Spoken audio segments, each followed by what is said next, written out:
American Dream Makers. This is Zena Krogadal, your host for today. I have an extremely exciting guest today. His name is Brian Proctor, the son of Bob Proctor, the great Bob Proctor. And before I bring Brian on, I just want to say thank you so much for being on American Dream Makers. And if you are watching this live, please be sure to share this out. Brian has an amazing message that I want everyone to hear. And if you're watching this on the replay, please go ahead and share this out as well. Also, go ahead, if you're watching this live, to give StreamYard permission, streamyard.com/Facebook, so that we can see your comments. And I do believe that the American dream belongs to all of us. Not only can we achieve it, but we can go beyond. And so Brian Proctor absolutely is an American dream maker. And he has a book out called My Father Knew the Secret. And he is just an amazing man, has done so many things. And here we go. Let's just not even waste any more time. We've got a lot to dive into on his new book. Hi, Brian. Hey, Zena, how are you? Good. How are you doing? Really good. It's great to be here today. Oh, I'm so glad that you can be here. I know you have been very, very busy. And I've been busy reading your book. My Father Knew the Secret. And I even have lots of highlights on here. Like I have pages and pages that I've just been going through and just gleaning from. So it's been so fun reading it, really enjoying it. So we definitely want to get into the book. And for those of you that are watching, please go ahead and share this out. And by the way, for those that are sharing the most, I will pick someone. I'll pick two people even. I'm feeling really, really, really generous here. I will send you a book of My Father Knew the Secret, because it is a great book. So be sure to share this out. Brian, please go ahead and tell us about yourself and what you do and what inspired you to write this book. Well, what do? I come from a bit of a long background. Like yourself, back in my 20s, I was a realtor. And I was a realtor for, I guess, about 12 years. Did really, really well in that business. I basically took everything that my father, Bob Proctor, what he taught me, and I applied it in real estate. And I know my first year in the business, I was in the top 100 internationally for a very large real estate firm.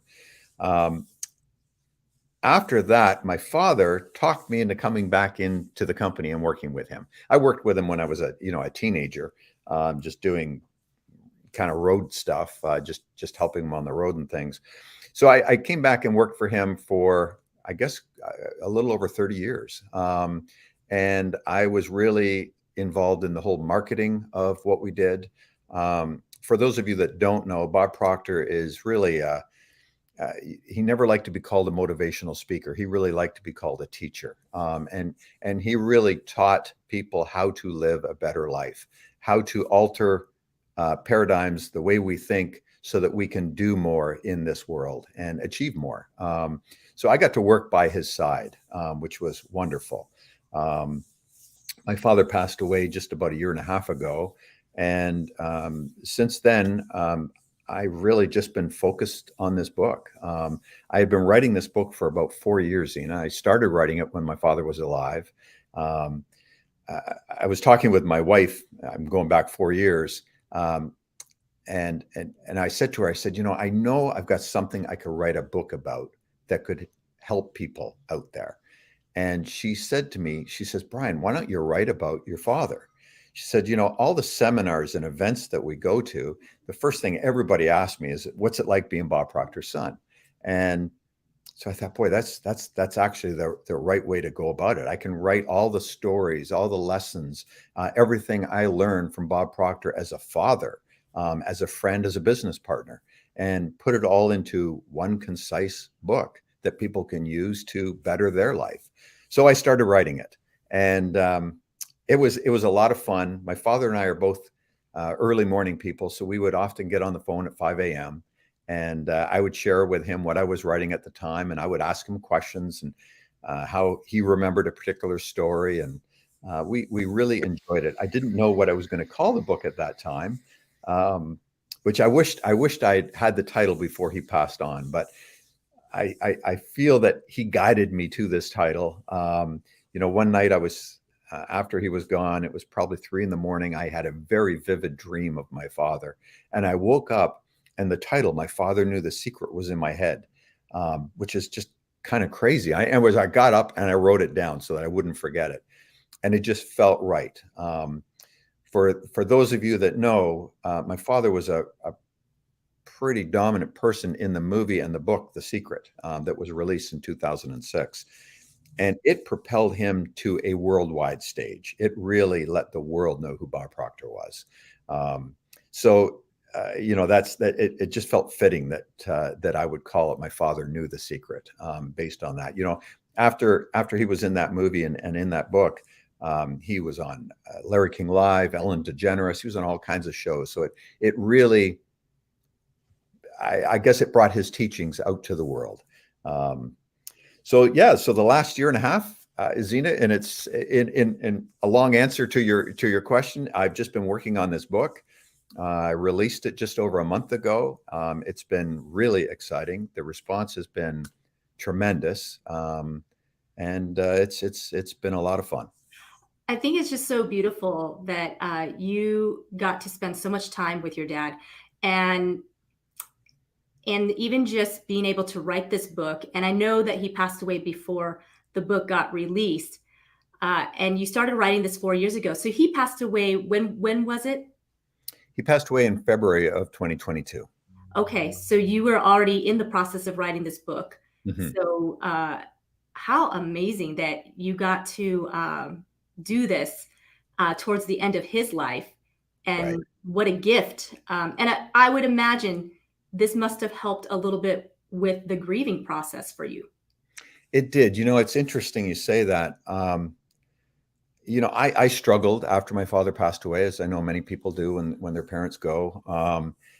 Dad and I, we weren't just father and son. I mean, we were best friends. We were business partners. We talked to each other multiple times a day. We were just really, really close. So for me, writing this book certainly helped with the grieving process.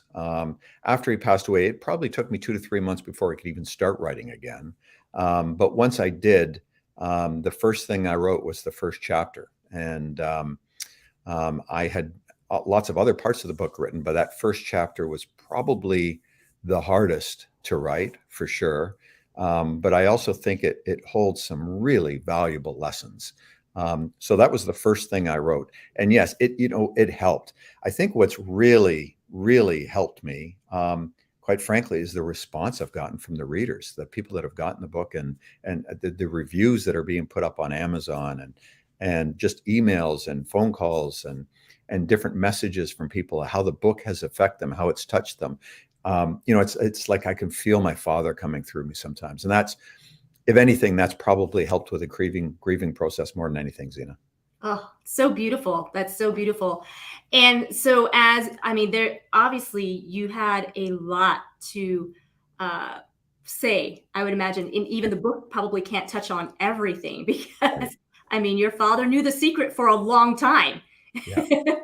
And so, growing up, was he already in the industry of teaching people this particular secret when you came into this world? Or did that happen afterwards? You know what? Here's the cool thing. So my father was given the book Think and Grow Rich by Napoleon Hill. He was given that book in October of 1961. I was born in December of 1961. Oh. So I got to be with him his entire journey in this personal development field. And as a child, I witnessed him in the 1960s and 1970s really forging the way. He was one of the kind of the pioneers in personal development. Back in those days, personal development was not the industry it is today. You didn't have podcasts like this sharing positive information. There was not much like that back then.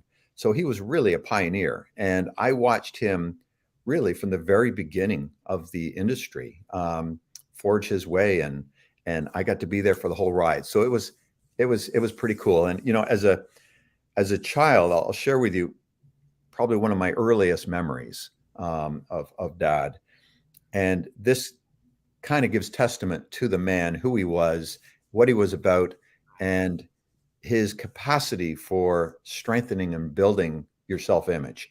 As a child, I remember, I go back to my very first memories, and it's of, being tucked to bed at night. And I remember as a young boy laying in bed, if Dad was home, he was the one that tucked me in. And he would come, he would sit on the edge of the bed, and he'd put his hand on my chest. He always said, after the fact, he said that personal connection is important. And he would put his hand on my chest, and he would talk about the day that I had. And he would, reinforce all the good things that happened that day. And if there was something bad happen, he would have me start to look at what is the good that comes out of that bad. He would have me focus on the good rather than the bad, which was really kind of nice. He would reinforce all the good things. And then he would end the evening, or the prayer, for lack of better words, he would end it by saying, "Brian, you are capable of being, doing, or having anything you want in this world. You're going to have a great sleep. When you wake up in the morning, you're going to have a big smile on your face and have a wonderful day." And that's my early memories of Dad. That's how I grew up. So it was pretty special.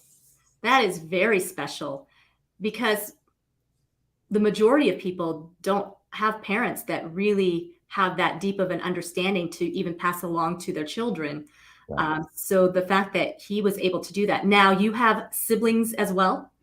I have a brother and sister as well. So, we all got to experience that. That's fun. And, the great part is that I then got to do that with my kids. I have two children who are grown adults now. And I did the same thing with them. And I never had any trouble with my kids through teenage years or anything. They're very well-adjusted, confident, young people. I now have grandchildren, which is so much fun, because now I'm seeing my daughter do the same thing with her kids. And, what Dad created just in that simple act is a generational change, really, because he didn't have that when he was young. So he was the one who started that, and what he has done for generations now it's pretty magical. That is very magical. And I'm thinking, as you're saying all that, what a legacy he left. That, many people think of, when you're leaving a legacy, that you're leaving wealth regarding to money and assets and that sort of thing. And although he probably did that too, but the true legacy that really lives on, because let's face it, material stuff dwindles. Right. It's not things you can take with you, and you may or may not have it to pass on to generation and generation. But the legacy that he passed on to you, having the life skills, having the skills to be able to overcome and adapt to any situation, that is very phenomenal. And to change the trajectory of basically the lineage of your family, I find that very phenomenal, fascinating. You were very blessed, for sure. Yeah, I do realize that. I do realize how gifted I was, that he was my father.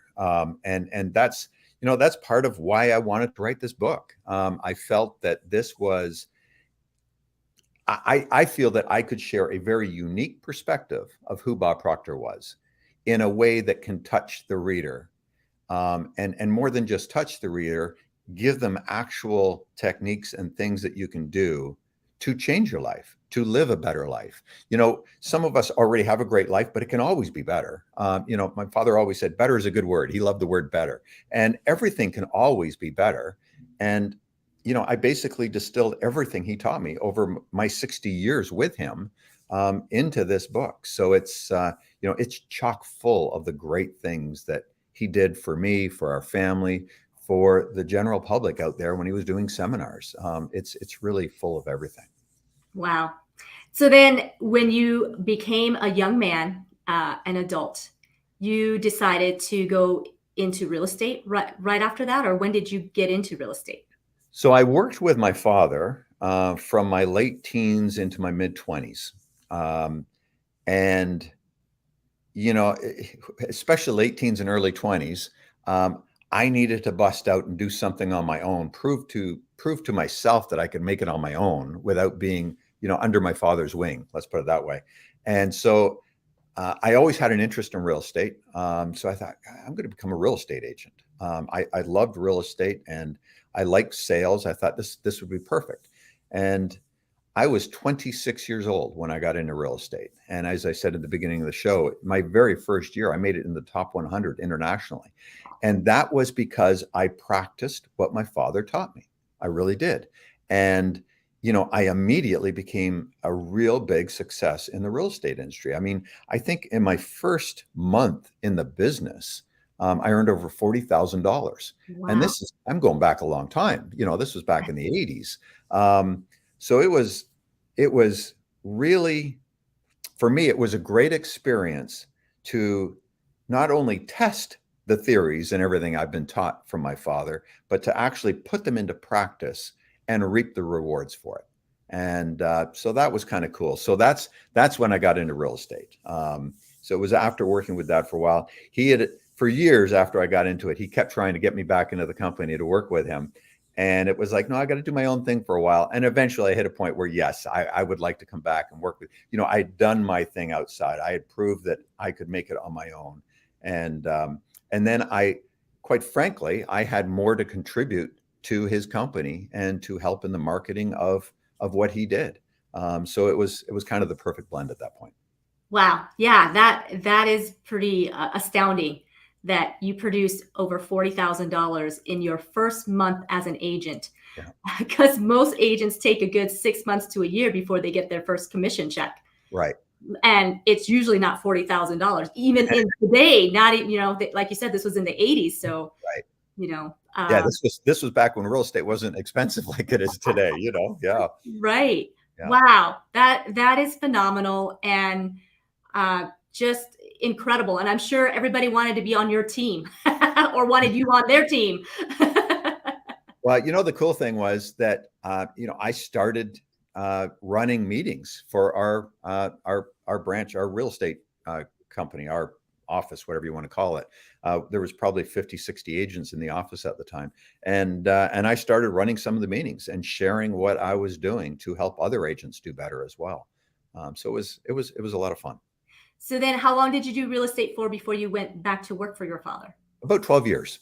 12 years. Okay. So that you had a good long spanning career in real estate then. Oh, I did. Yep. I definitely did. Yeah. And a lot of skills acquired with the real estate. Yeah. I mean, it's funny. I look back, I'll share one of the lessons that really worked for me that I think will help everybody that's watching this. It was in, I think, 1988. I was down in Palm Desert, right next to Palm Springs in California. A fella, you may know his name, Mike Ferry. Mike Ferry is a big real estate trainer, or at least he was. I don't know what he's doing now, but Mike Ferry was a real big real estate trainer back in the 80s. And I was at a big event that he was holding at that time. There was 2,000 agents in the room. And I sat right at the front, front row of the whole thing, because I always knew the value of these kind of events and seminars that you could glean. If you just got one thing that you could change or use in your life, it would make, all the difference in the world. Well, I guess Mike got wind of what I was doing because I was really a rookie in real estate, but I was, doing very, very well. And he actually asked me up on stage. And I was a little taken aback. I wasn't quite sure what was going to happen. And he basically explained to the group there what I was doing, how my sales were just like going through the roof. And he asked me to share what was my secret. And it was so funny. I stood there and I thought for a minute, and it came to me that I learned this secret when I was 9 years old. And I'll share it with you now. I was born in Toronto. So I started school in Toronto. From there, we moved to London, England. So I had to start a new school in London, England. Then we moved back to Toronto, into a different area of the city. So I started a whole nother school there. And then by grade 4, we moved to Chicago. So by the time I'm 9 years old, I'm already into my 4th school. And, Zena, I was forever that new kid in school. So, it got to be a little hard. I hated being that new kid. And I can remember as clear as day at 9, sitting in the den at this new house that we had in Chicago with Dad, and I was telling him I was afraid to be that new kid again. And he gave me this simple tip and tool, and it has made all the difference for all of my life. It's what he likes to call the impression of increase. And that is, if you can leave everybody you come in contact with feeling better because they were in contact with you that day, you're going to get on in the world in a great way. And what he said was, everybody you walk into or you meet at school, whoever you talk to, put these 4 letters across their forehead, MMFI, and it stands for make me feel important. He said, if you can make everybody you're talking to feel important, feel seen, feel heard, you are going to get on in the world in a great way. You're going to make friends really easily, and you will have no troubles whatsoever, and you won't be that new kid for very long. And that was it.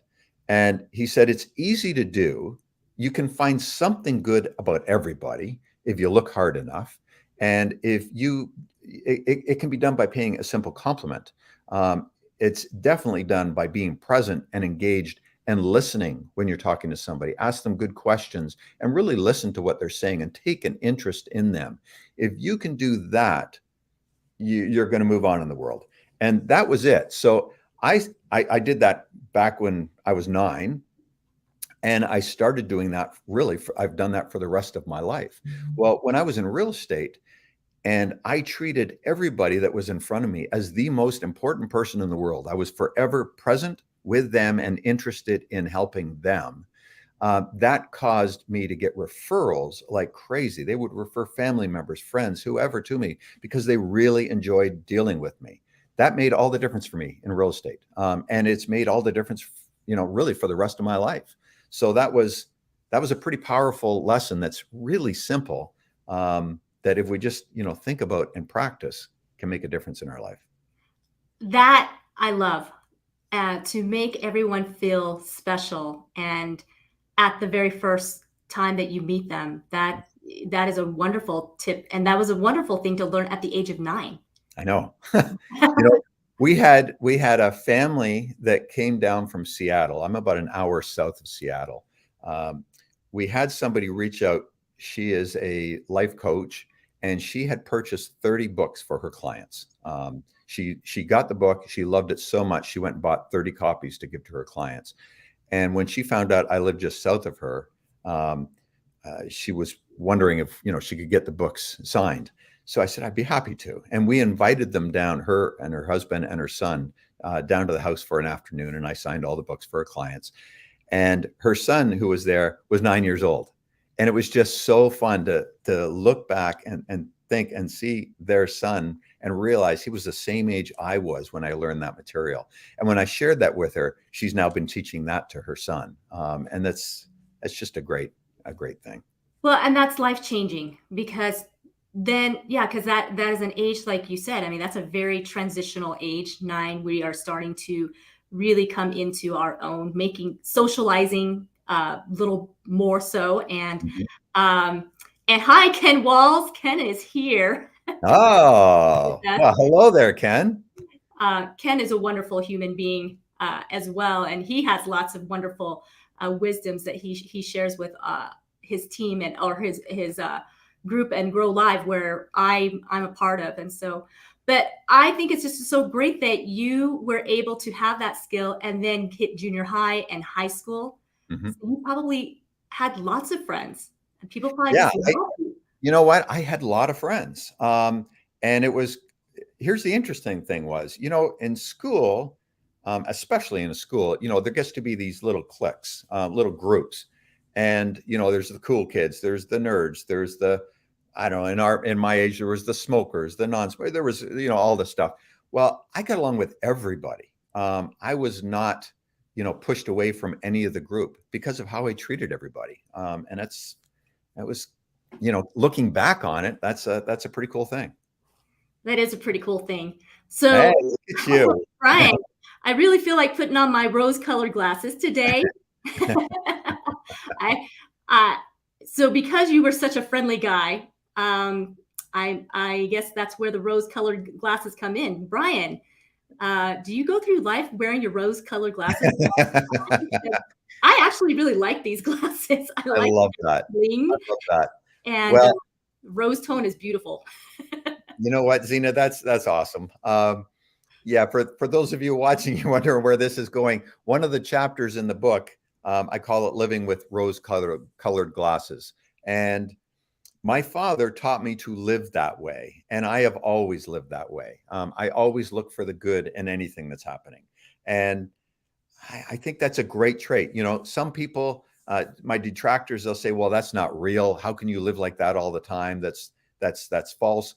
And I disagree. I think I live a better life because I do look at life through rose-colored glasses. Dad always taught me that even when bad things happen, there's good in it, and you need to look for the good. And that is like looking through rose-colored glasses. Always look for the good in everything. And if you do, here's the great thing, Zena. I think you attract great people into your life. Because if you're always positive, you're going to attract positive people into your life. You know, when you see those people that are always negative or always seeing the bad in something, do you really want to be around them? Not really. Um, but when you see somebody who's always positive, always upbeat, always seeing the good, even when something bad happens to them, they say, well, it is what it is. And they just carry on. What a great way to live. Yeah, I love that. I love the fact that you've got some. I've got to go and find some. Yeah, I'll send you some. I can send you these bling ones if you want, Brian. They're fun, that is for sure. And you know, and even just putting it on, just even right now, it changes. And I know this is a physical rose-colored glasses, but it changes even the energy. Like I put it on, and I felt like immediately, you know, just a fun, energized energy coming through. And so, I really love that you say, yeah, what's wrong with wearing rose-colored glasses in your That's life? right. Yeah. Because it's a great way to live life. And that doesn't necessarily mean that you don't know that there are dangers around the corners or that there's a pothole coming on, right? I mean, you put the rose-colored glasses, you can still see some of the things coming up. It doesn't mean that you're blinded to the other things. It's that you choose to focus on what is good. And that is exactly it. You know, I'm not going to say bad things don't happen to me. I've had bad things happen to me.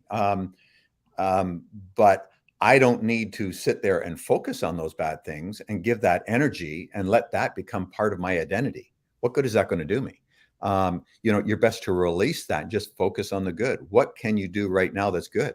What can you focus on that's good, even when something bad has happened? You know, my dad always had a great phrase that I loved when he would say it from the stage. He said, "You cannot change the time you got out of bed this morning." And every time I heard him say that, I just loved it. And really what he means is that what's happened in the past has happened in the past. You can't change the time you got out of bed this morning. You know, good, bad, indifferent. We've had things happen in our past. We can't change it. What we do have control over is the present moment, the right here and right now. And if we be the best version of us right now, we're going to live a great life, Sina. We really will.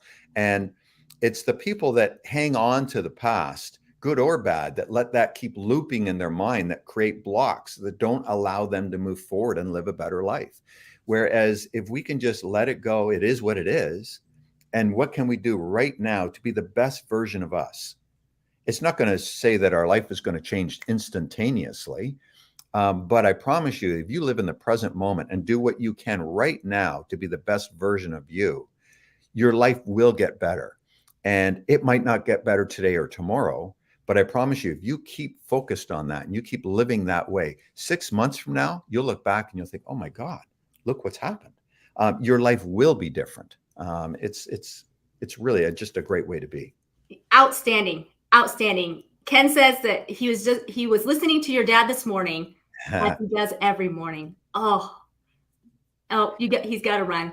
Oh, Ken, we love you too. Thank you so much for coming in and sharing. Thank you very Great much. to see your great to see your name come across here, Kenny. You're a great man. He is a great man, and he definitely lives life in looking at the positives and really focusing on what's most important. And so you're right, Brian, in that when you shift that energy, when you go from woe is me to just praising and having gratitude for the things in life, that it really does change who comes into your life. It really does. It really does. It's important. And I think so often, Zena, we don't give that thought. We don't even think about it. There's so many people that are just living day to day and just running on autopilot, that they don't give it thought. But, if you're listening to this, you're now aware. You're aware of the way you're thinking and what you're doing.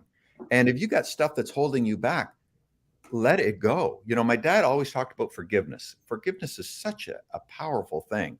And I had a great, I can even remember where I was sitting when I had a conversation with him about it, because I was writing a chapter on forgiveness. So that's part of what's in the book. And I asked him, I said, Dad, you've had so many people that have crossed you over the years or have done things to you, and you don't seem to harbor any negative thoughts. You don't take any of that on. And he said to me, that's because I forgave them. He says, I just let them go. He says, I'll never do business with them again. I won't forget what they did, but I forgive them. They only did the best they knew how, or whatever was happening at that point in time. He said, forgiveness is not to let the other person off the hook. Forgiveness is to let ourselves off the hook.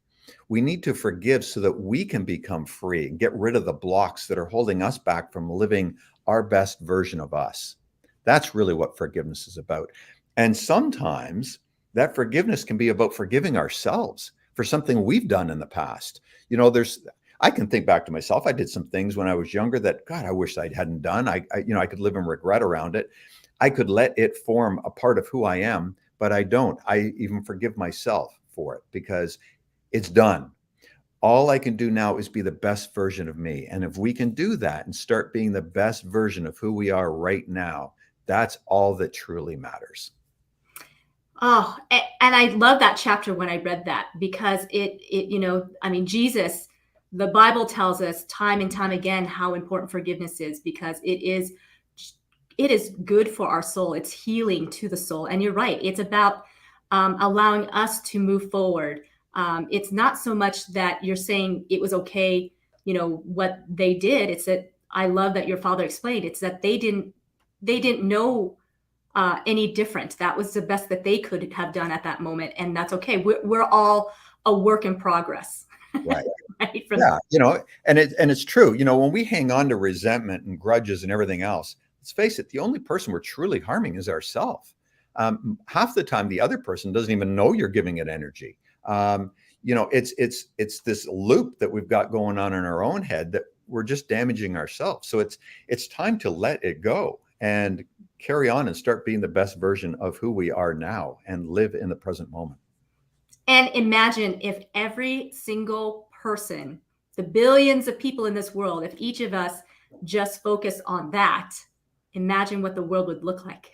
The world would be a great place. It would be a little different. That's for sure, Zena. It would be very different, right? Yeah, for sure. And that's why, I think people should get this book and read it, because it's very simple read, but has so many great nuggets of wisdom and even reminders. So even if you've heard some of these things before, which, if we've been listening to personal development, it's one of those things that to be reminded and even to be see it in a different way, it's inspiring. It's like, oh yeah, that's right. I've not been writing down my affirmations nearly as much as I should have been, because you get into the mundane of life sometimes. Right. And so we sometimes just need that uplifting reminder. And you've got some really great stories of you and your dad. And that's what I loved about this book, is that it's such an endearing book about your relationship with your father. So you're not just giving out, this advice, but the tonality is that it's your relationship with your dad. Well, a fun part of writing this book was that, I go back to, my father always said that if you truly understand something, you'd be able to explain it simply enough that a child would understand. Mm-hmm. It's if we can't explain, concepts in a simple fashion, then we don't fully understand them. And that's why I wrote the book in really a simple format. And I wrote it in more of a conversational tone, as you know. And I get to share some great stories that I had with my father that really have a valuable lesson woven within it. And then after that, there's consider points. And those consider points will actually show you what to look at and give you suggestions on how you can apply it to your life right now. And I think that's important. Mhm. I had a lot of fun writing this, and I personally think it's a great book. And I don't say that because I wrote it. It's the book is not about me. It's really about my father and everything I learned from him. And I have really done my best to include all the secrets, all the lessons, everything that he taught me as his son. So I'm getting the best of the best because he wanted me to live a great life. And I truly consider that I live a charmed life. I really do. I never inherited anything or any of that nature. Everything I've got, I've done on my own. But I've done it because of everything I learned from my father. I stepped out and did things that a lot of people wouldn't do because I was willing to bet on myself. And I was willing to step out of my comfort zone to do things that have enabled me to live a better life. And all of that happened because of everything I learned from my father. So, I got to include all of that in this book. So I'm not back ending or selling some high end program after this that's going to give you the true secrets. You get everything in this book for $17, $18. You've got it all. And I feel really good about that. I just feel that this is a great way to get his teachings to a massive amount of people in an easy to digest way. So it's been a fun experience for me, Zena. Yeah, I'm glad that you did write the book, and yeah, absolutely is going to be transformational for many people. I do believe that for sure. So I'm curious. So you have your siblings. You all grew up with an amazing father who gave you such wisdom as you're growing up. Did you guys fight like siblings fight? Did you guys have conflict like the rest of us had? What's funny is I look back and I know my sister, my brother have had their moments when they were younger, but no, not really. Um, we all get along really well. I mean, I'm in my 60s. They're close to their 60s. And man, we still get along great. We talk to each other all the time. We get together for family functions all the time. We've never really had any issues. There's never been any rifts between us. I think we always try to look for the best in each other. And that's just kind of the way we were brought up. So, I realize that that's not everybody's life, but that's my life. And that's the way we've chosen to live it. That's great. And then your children, not any conflicts there? Any sibling rivalries? Not No. at all. I look at my two kids. I have two children, and I have two stepchildren, and they all get along incredibly well. My two kids growing up, they're just 2 years apart, a son and a daughter, and they have always had a really close, tight relationship. And they never got on each other's. I can't say they never got on each other's nerves, but they've always gotten along and are very close to this day, which is really a great thing as a parent to see. Yeah, absolutely. It is a great parent thing to see for a parent to see that your children will get along and do get along and love each other. So I know for me for sure, my kids fought like cats and dogs growing up. So when they became adults and I saw that they actually liked each other and they do call to go, make plans to hang out, it's like, oh, thank God. Yeah, it's Because very satisfying. it is. Yeah. So what is the funniest memory you have with your father? Do you like a moment that just really makes you just laugh when you think about it? Boy, I guess there's a few that makes me just laugh. Boy, just laugh.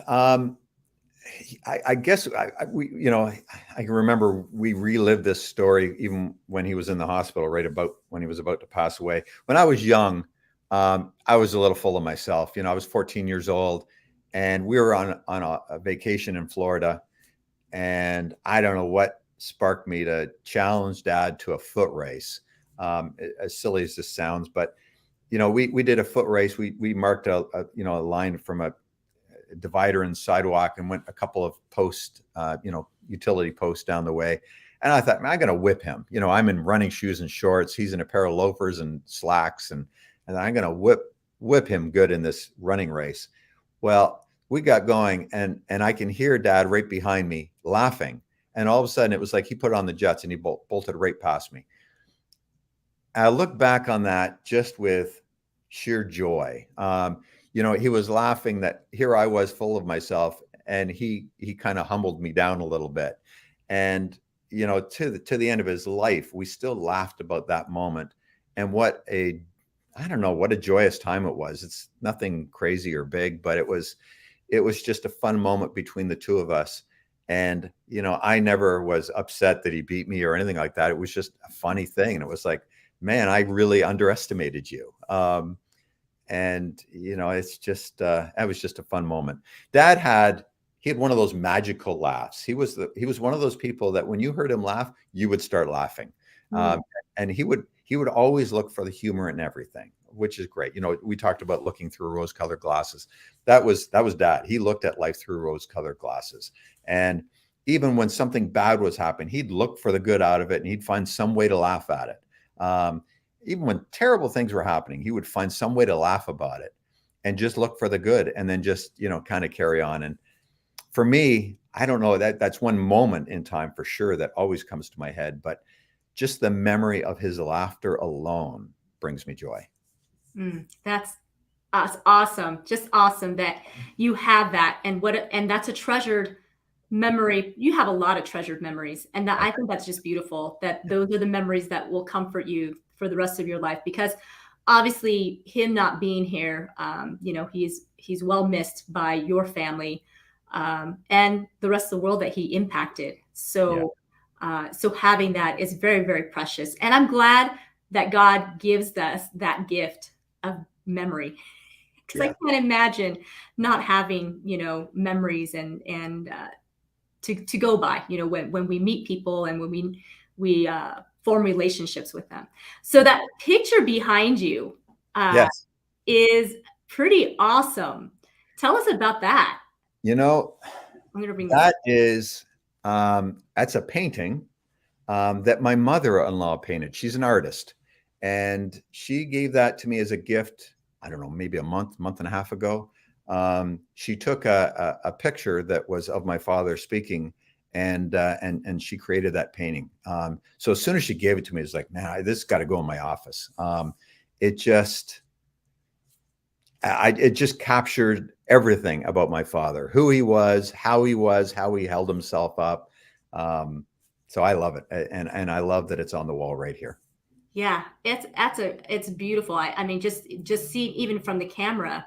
I imagine even in person the texture, the everything, the details. Your mother-in-law is very gifted. What a beautiful gift. Really is. You know, it's so nice. Our home has so many paintings from her in it because she's a tremendous artist, and it just, well, you know, these things kind of give off an energy. They complete the space, and it really helps to I don't know, give a warmth to the home, which is nice. And that's beautiful. So you've got, you know, gifts from your mother-in-law, you know, that will be with you for a long time. Yeah, yeah, Right? And then your father gave you beautiful gifts too. So that's so cool. What a happy home you live in. And not only is it a happy home you live in, but you've got a tremendous view from what I understand from your well, we do. You know, there's a good lesson in this.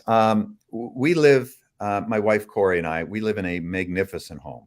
We had it custom built. We're right on Puget Sound. We're literally 15 feet from the water.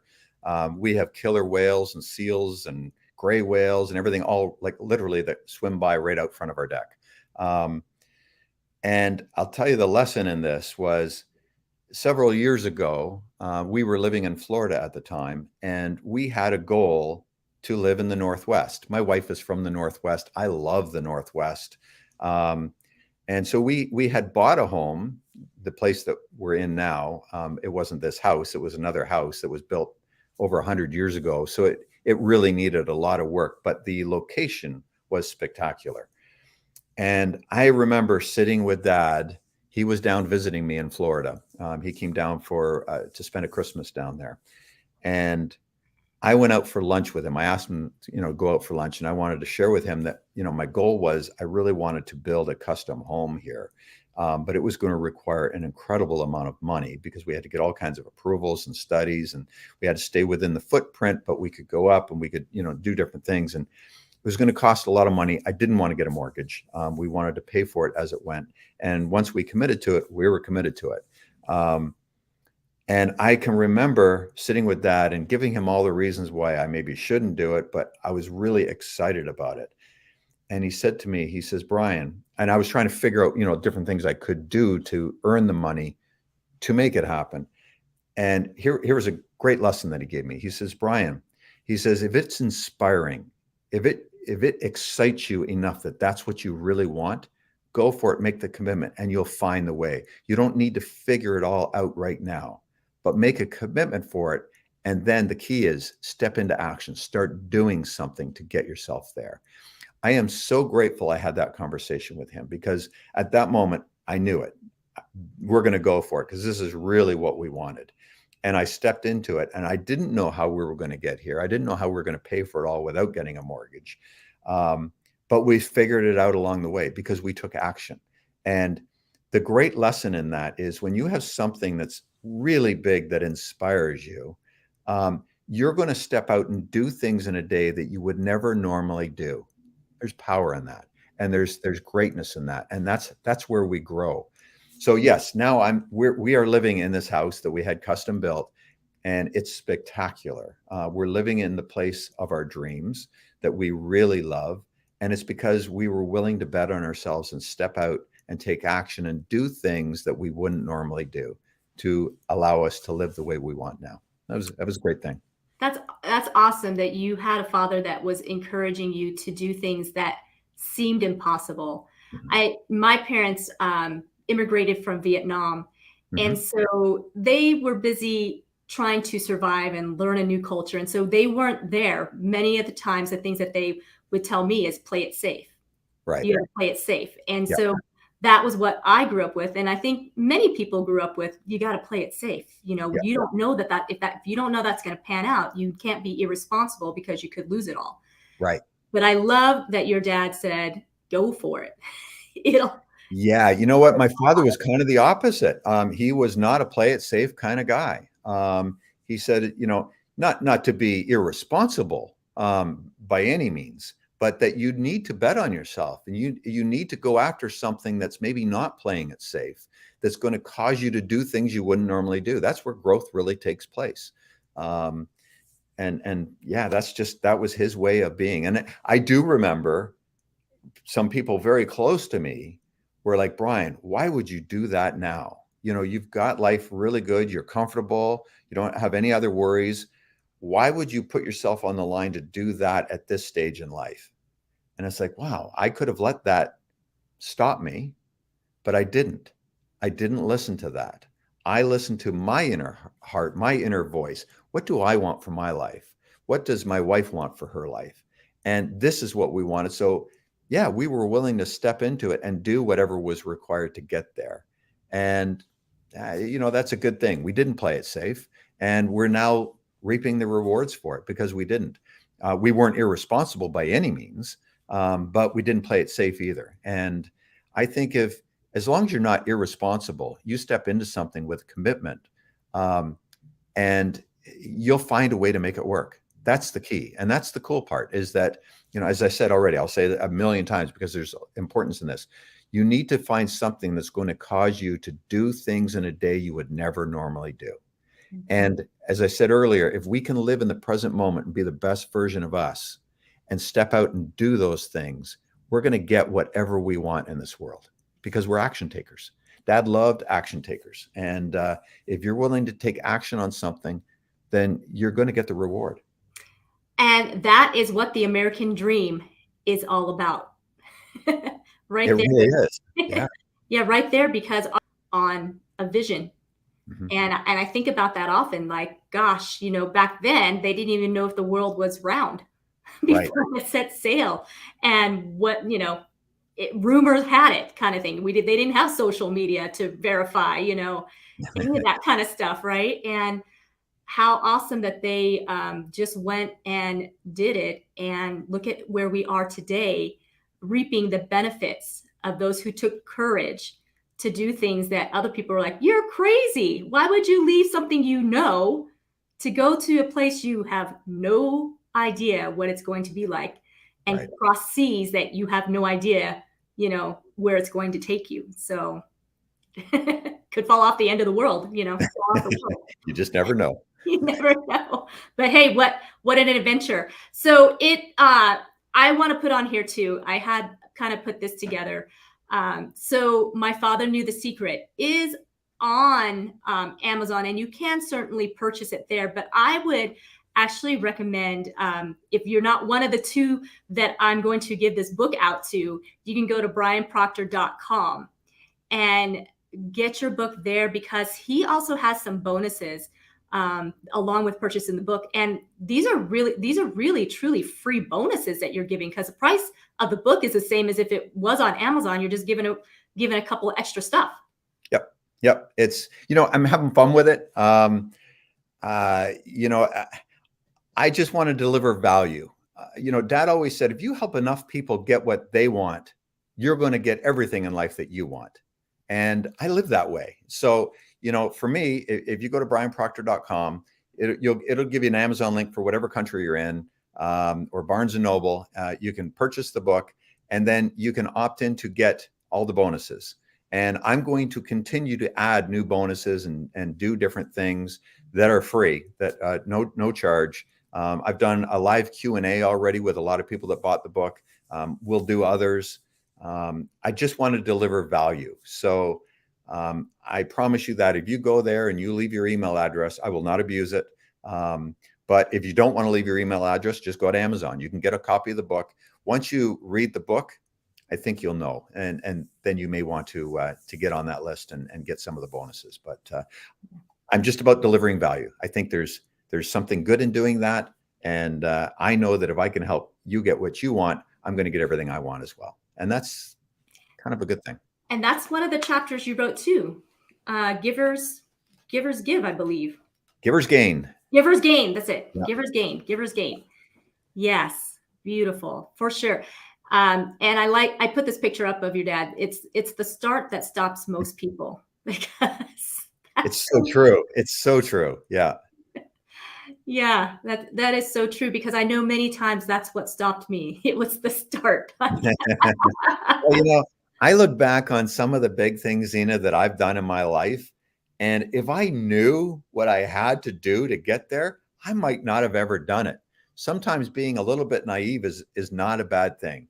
But, as we chase after our big dream and we step out into it and just do things that we're uncomfortable with, the things that we learn and what we gain for it are immeasurable. And we become a better person because of it. And we become more effective because of it. It's just the way life is. So you step out and do what you're uncomfortable doing if it's going to get you where you want to go. I promise you, you're going to live a different life, and you can live the life of your dreams. There's no reason why you can't. Absolutely, because we were created to live a life of abundance and peace and joy. And the reason why we got kicked out of the Garden of Eden, so to speak, is because we didn't grasp onto the things that were right there for us. We thought there was something shinier, newer, better, but it took us down a path that was not so great. And so you're right. If we can just get back to that way of being better, of growing, of developing, and understanding that there is no finish line. I mean, until our last breath. My father was a great studier of this material. He read books like crazy. And oftentimes you'd think somebody in his position, he knew it all. Well, he knew he didn't know it all. And he studied right up until literally the day before he passed away.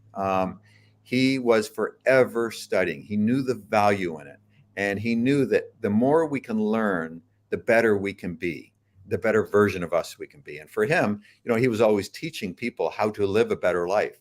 And so he was forever looking for new things that he could teach, new things that he could share with an audience to help them live a better life. And it was a great thing that he was all about. And really, that's what I share in the book. I just share everything that he did throughout his life. It doesn't matter how old you are, what you've been through, what your circumstance is right now. It can be better from this moment forward if we make a choice and we step into it.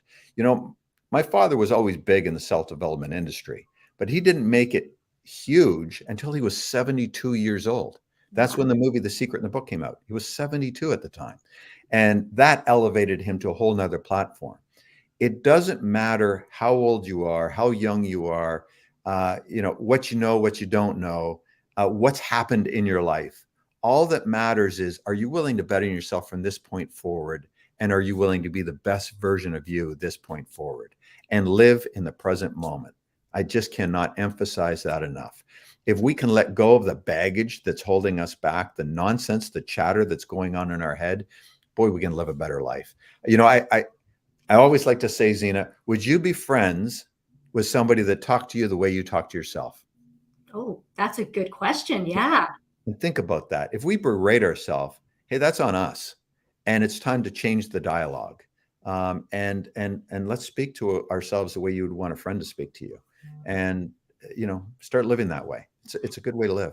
That's beautiful. And that's something that I had told myself a long time ago when I was a young woman and I didn't have a lot of friends. And I remember thinking to myself and thinking, gosh, I wish this friend would be like this, and I wish they would do this. And then it just dawned on me, well, maybe you should be the friend you want. Right. Wow. Like, why don't you become the friend that you wish you had? And maybe things will change. And sure enough, and this is before I even read anything, but but it really did change things, because then I was able to develop relationships. Suddenly, there are people in my lives who were good friends, and it no longer was that, gosh, only people around here don't know how to be friends. They're not loyal. They're backstabbers or whatever it was, girl drama. Right. And so you're right. Wow, that's beautiful. And I love the way that you put that. Wow, Brian, this hour went by really fast, and I feel like we just barely touched the surface. You know what, Zena, it has been wonderful being here with you. I love having a conversation, especially with somebody that's actually read the material and is interested in the material. So this has been really enjoyable for me as well. Well, thank you so much again, guys. Go out, order this book. It is great. And you know what? Christmas, I don't even want to talk about Christmas. I know it's August, but Christmas is around the corner, because we're going to start seeing Christmas stuff. But think about that. This would be a great gift for people out there. And go to BrianProctor.com and put your order number in there and get your bonuses. They are very valuable. Brian is obviously an amazing guy who just wants to pass along what he's learned from his father, and he wants to pass it along to you. He doesn't want to keep the secret. He wants the secret to be out and for you to enjoy the benefits of it. And like he said, it's never too late. You're never too old to start making changes that need to be made, and for us to just focus on being the better version of ourselves. And what a beautiful world this will be if we just focus on that and not so much on what other people are doing and why they should quit doing those things. But if we just looked at ourselves. Brian, thank you again so much for being here. It's been a real pleasure and an honor. So I will say goodbye for now. All right. And until next time. Thank you, Zena. Thank you. Thank you guys so much for being here on American Dream Makers. This was an amazing interview with Brian Proctor, the son of Bob Proctor. And again, please go out and get his book. My Father Knew the Secret is a great read. And share this out. If you're watching this on the replay, share this out. If you're watching us on the podcast, share this out. Thank you guys so much. Have a wonderful, blessed day. Until next time, have a good one.